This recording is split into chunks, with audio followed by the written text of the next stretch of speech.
私の名前はカオル。夫のアキラとは同じ職場で出会い、2年の付き合いを得て職場結婚した。一人娘のほのかを授かったのをきっかけに、私は部署を異動。上司が育児に対して理解のある人だったこともあり、私は育児休暇を取得し、ほのかが1歳になったタイミングでパート勤務として職場に復帰した。今私たちが住んでいる家は都内にある新築マンションで、ファミリー物件のせいか子育て中のママがたくさん住んでいる。ご近所付き合いが心配だった私だが、我が家の隣に住んでいる専業主婦の水木さんはとても優しく穏やかな人で、娘と同い年の子供がいるということもあり、すぐに仲良くなった。私とアキラは今も同じ会社で働いてはいるが、平日休みもあるアキラとは休みがずれることが割とある。二人揃って仕事の日は娘を一時保育に預けているが、どちらかが休みの日はその人が育児と家事をするというのが我が家のルールだ。ちょうどその日はアキラは休みで、私は仕事の日だった。今日は17時まで仕事だから、ほのかのことお願いね。ああ、任せて。お昼も適当に食べさせておくよ。ありがとう。帰りにスーパーも寄っていくつもりだけど、18時前には帰るから。わかった。気をつけてな。私はいつものように今日の予定をアキラに伝え、職場へ行くために家を出る。マンションの外に出てみれば、ちょうどゴミ捨てに出てきたであろう水木さんと遭遇した。おはようございます。今日も寒いですね。本当に、もうすぐ3月に入るのに、雪でも降りそうな寒さですよね。あれ？天気予報を見てないですか？今日お昼から本当に雪降るみたいですよ。そう言って穏やかに笑う水木さんと少しだけ雑談をしてから、私は職場へと向かった。職場に着いてから黙々と業務に取り組んでいるうちに、あっという間にお昼になった。ふと窓の外を見ると、朝水木さんが言っていた通り、ちらほらと雪が降り始めている。そろそろお昼休憩に出ようかと立ち上がったタイミングで、不意に机の上に置いていたスマホが鳴り出した。スマホの画面には見覚えのない番号が表示されている。誰だろう。私は鳴り続けるスマホを手に取ると、フロア内の通話可能なエリアへと移動した。もしもし？もしもし、こちら、カオルさんのお電話で間違いないでしょうか？はい、カオルは私ですが、一体どちら様ですか？私、警察署の遠藤と申します。え？警察？身に覚えのない電話番号の正体は、なんと警察だった。もちろん私自身には警察から電話がかかってくるようなことに心当たりはない。まさか家族の誰かが何か事件に巻き込まれたのかと思い、思わず大きな声で聞き返すと、周りの人たちがちらっと私の方を見たような気がした。落ち着いてください。少し確認したいことがありまして。確認？誰か事故に巻き込まれたとかじゃないんですか？ええ、今のところはまだ。カオルさんは今ご自宅にいらっしゃいますか？私は今日仕事なので職場におりますが。そうですか。ちなみにご自宅には今他に誰かいらっしゃいますか？夫と娘が家にいるはずですが。で、もしかして二人に何かあったんですか？いえ、旦那さんについてはわからないのですが、今娘さんがご自宅のベランダに一人でいるようなんですよね。え？電話越しに聞かされた内容に、私は一瞬何を言われたのか理解ができなかった。慌てて外を見ると、少し前から降り始めた雪が今も降り続けている。娘がこんな日にベランダに？夫は？アキラは何をしてるんですか？心配はお察ししますが、落ち着いてください。実はご近所の方から子供がベランダに締め出されているようだと通報がありました。同じマンションの方からカオルさんご夫妻の電話番号を教えていただき、旦那さんにもおかけしたのですが、旦那さんには繋がらなくてですね。わかりました。とりあえず今すぐ家に帰ります。慌てて上司の元へ行き、警察から連絡があったこと、今すぐ帰りたいということを伝えると、上司は会社の前にタクシーを呼んでくれ、送り出してくれた。スマホと財布だけを手に取って会社を飛び出した私は、タクシーが到着するまでの数分の間に何をするべきか考え、とっさに隣に住む水木さんに電話をかけた。電話がつながるまでの数コールは、今までの人生の中で一番長く感じられたが、水木さんは割と早い段階で電話に出てくれた。もしもし？ごめんなさい、水木さん。今、お家にいますか？ええ、家にいるけれど、どうしたの？何かあったの？今、警察から電話があって、娘がベランダにずっといるみたいで、近所の人から通報があったらしいんですけど、状況が全くわからなくて。ほのかちゃんが？ちょっと待ってて、すぐ見てくるわ。水木さんは私の言葉を聞くと、すぐに電話をつなげながらベランダへと走ってくれた。ガラガラと窓の開く音がスマホの向こうから聞こえてきたかと思うと、水木さんのほのかちゃんと驚いたような声が聞こえてくる。まさか本当にベランダにいるなんて。私は水木さんと通話をつなげながら会社の前にやってきたタクシーへと乗り込んだ。もしもし、カオルさん？ほのかちゃん本当にベランダにいたわ。呼びかけたら顔は上げてくれたけど元気がないみたい。本当ですか？救急車を呼んだ方が。落ち着いて。もしかしたら病院に連れてく必要があるかもしれないけど、まずは私の方で保護してもいいかしら。保護？それはありがたいですが、でも。私と水木さんの家のベランダの間は非常用の避難扉で仕切られている。非常時には蹴破って脱出するためのものだという知識はあるが、私は今までの人生で使ったことはなく、私以上に華奢な水木さんにそれが破れるとは到底思えなかった。大丈夫。少し待っててくださいね。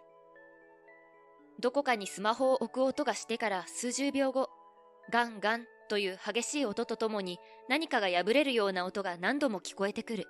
それから少しして電話の向こうからほのかが小さく泣く声が聞こえてきた。お待たせ、カオルさん。ほのかちゃん、いつもより元気はないけれど、意識ははっきりしているみたい。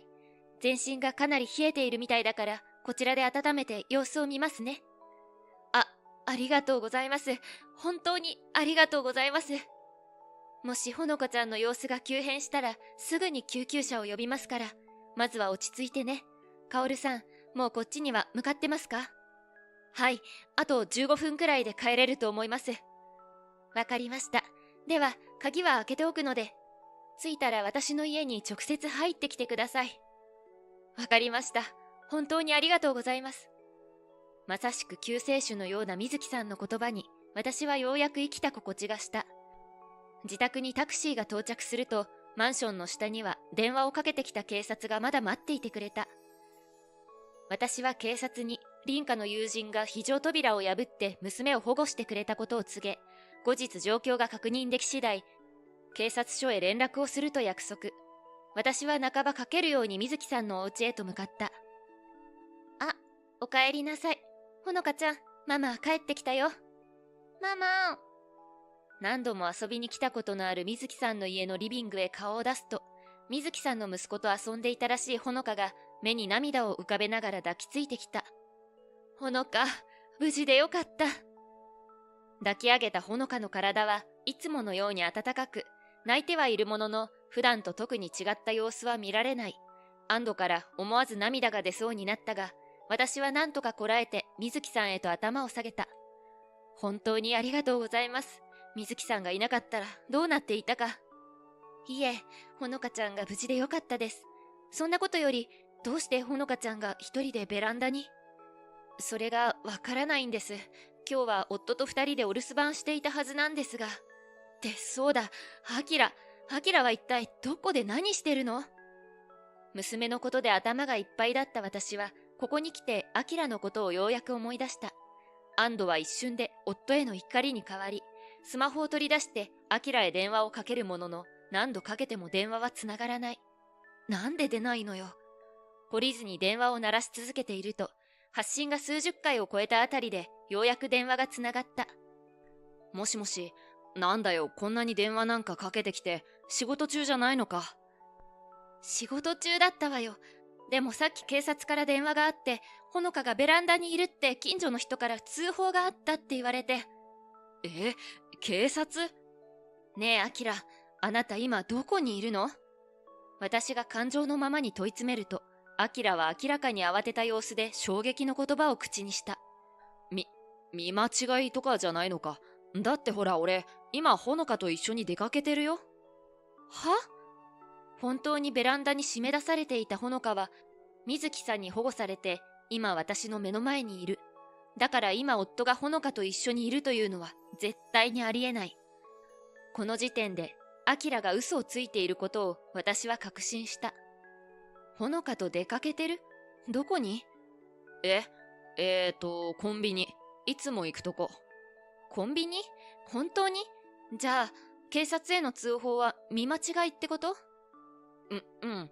こんな寒い日に子供をベランダに出すなんて普通ありえないだろ。アキラの最後の言葉に、私の頭の中の何かが切れたような音がした。ふーん。じゃあ今ベランダにいるのは泥棒かしら。家に誰もいないとはいえ、心配だから110番しておくわね。さっき電話をくれた警察の人もまだ近くにいるだろうし、きっとすぐ来てくれるわ。いや、ちょっと待てって。警察なんて大げさだろ。本当に何かの見間違いだって。そんなの実際見てみないとわからないでしょ。私も今すぐ帰るから、本当に泥棒がいたら危ないし、アキラはほのかと外で時間潰してて。私はそう一方的にまくし立てると、まだ何かを言い続けてるアキラを無視して電話を切った。旦那さん、どこにいるって？ほのかと一緒にコンビニにいるらしいですよ。一体本当はどこで何をしているのかわからないが、こんな日に子供を外に締め出すなんて絶対に許せない。これからどうしようかと考えていると、隣の家の窓がガラガラと開く音とともに、アキラの、ほのか？という声が聞こえてくる。私たちは思わず顔を見合わせた。どこにいるのかとは思ったが、まさか家の中にいたなんて。ちょっと行ってきますね。ほのか、もう少し見ててもらえますか？ええ、子供のことは任せてください。私はすぐさま水木さんの家を出ると、隣の我が家へと向かった。過去最速の速さで玄関の鍵を開けて、家の中に飛び込むと、そこには T シャツにパンツを履いただけのアキラと、下着姿で立ち尽くす見知らぬ女の姿が。私はようやくこの家で起きたことのすべてを理解した。薫、なんでうちに仕事に行ってるはずじゃ。は？第一声がそれ？そもそもこの人誰よ？友達。下着姿で遊びに来る友達？ありえないでしょ。っていうか、今さっき、あなたほのかとコンビニにいるって言ってたわよね。ほのかは？ほのかは今、何？浮気相手と過ごすのに娘が邪魔でベランダに締め出してたけど、気づいたらいなくなってたとか？なんでそれを。そりゃいないでしょうね。だってほのかは今お隣の水木さんに保護してもらって、お隣の家にいるんだから。よくも私の可愛い娘をこんな寒い日にベランダに締め出してくれたわね。絶対に許さないから覚悟してなさい。私は真っ青な顔でうろたえるアキラに、今すぐ荷物をまとめて家を出て行くよう伝えてから、一部始終を見ていた浮気相手の身分証を出させ、それを写真に収めた。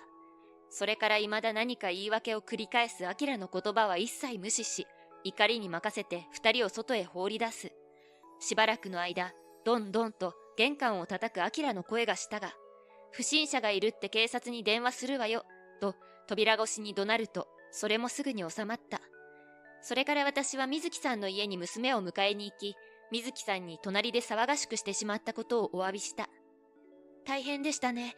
これから忙しくなると思いますが、何かお手伝いできることがあれば、いつでも遠慮なく言ってくださいね。ありがとうございます。後日、職場の上司にこの日起きたことを伝えると、子供好きな上司は旦那に大激怒、徹底的に締め上げてやれという言葉とともに、しばらくのお休みをもらえた。すぐに私は弁護士に依頼をし、弁護士を間に挟んだ形で離婚の手続きを始めることに。あの日、通報を受けて来てくれた警察にも連絡して一部始終を説明し、今回の件は虐待にあたるということで、警察署でも記録を残してくれることとなった。離婚手続きにあたり、両家の両親にも全てをぶちまけて説明すると、私の両親はもちろんのこと、旦那の両親も大激怒。あの日、家を追い出された旦那は行くあてもなく、実家に帰っていたらしいが、話を聞いた義両親が怒り狂って家を追い出したとのこと。こんな寒い季節に自分の娘をベランダに締め出して自分は不倫だなんて正気の差だとは思えん。お前はそれでも父親か。不倫だけでも許しがたいというのに、ほのかを危ない目に遭わせるなんて、あなたにうちの敷居をまたぐ資格なんかありません。出て行きなさい。義父は趣味のゴルフクラブを振り回して、アキラを家の外へ追い出し、義母はそんなアキラに水までぶっかけて絶縁を宣言したそうだ。こんな季節に屋外で水浸しなんて相当寒かっただろうが、ほのかがされたことを思えば同情の気持ちなど一切湧いてこなかった。後日、我が家にやってきた義両親が土下座をして謝ってくれたが、私はすでに離婚手続きを開始していることを説明。不倫をしていたことももちろん許せないが、それ以上に一歩間違えたら死ぬかもしれない状況に娘を陥れたアキラが許せないのだと言うと、二人は当然のようにうなずいてくれた。義両親は私にも娘にも優しく接してくれるとてもいい人たちだったので、これを機に関係が途切れてしまうのはとても残念だった。その後、私は更新所を使って浮気相手の女性のことも調べ、自宅へと内容証明を送った。女性は既婚者で旦那の両親と同居していたらしく、内容証明の通知で初めて女性の不倫を知った相手の家庭も当然修羅場に発展。弁護士から向こうの家庭も離婚になりそうだという説明を受けたが、私には一切関係ないことなので容赦なく慰謝料は請求させていただいた。離婚が完了するまでのしばらくの間、アキラからは浮気に対する言い訳ばかりの謝罪の電話がひっきりなしにかかってきたが、私はそのすべてを拒絶した。今回、私が離婚を決意したのは、浮気のことももちろんあるが、命の危険に関わるかもしれないことを平気でしてしまうアキラが本当に許せなかったからだ。自分の私利私欲で大事な我が子をあんなことにするなんて。そのあたりが全く理解できていない時点で、アキラは本当に父親に向いていない。それから、アキラの起こした事件は、私の上司を通じて、あっという間に会社内に広まり、周りから白い目で見られて居場所をなくしたアキラはいつの間にか会社からいなくなっていた。後から聞いた話だが、どうやらど田舎にある地方の支社へ異動になったらしい。慰謝料はすでに全額支払ってもらっていたが、この先も元夫には娘の養育費をしっかり支払い続けてもらわなければいけないので、無職になっていないことだけは安心した。離婚が無事に成立する頃、私は上司の勧めで職場に正社員として復帰した。娘も保育園に通うことになり、新しいお友達もできて毎日楽しそうだ。お隣の水木さんとは仕事が休みの日には子供たちを連れて一緒にお出かけしたり、今でも仲良くしてもらっている。シングルマザーとして過ごす日々はとても忙しくて大変なこともあるけれど、今は娘と2人、毎日幸せに過ごしている。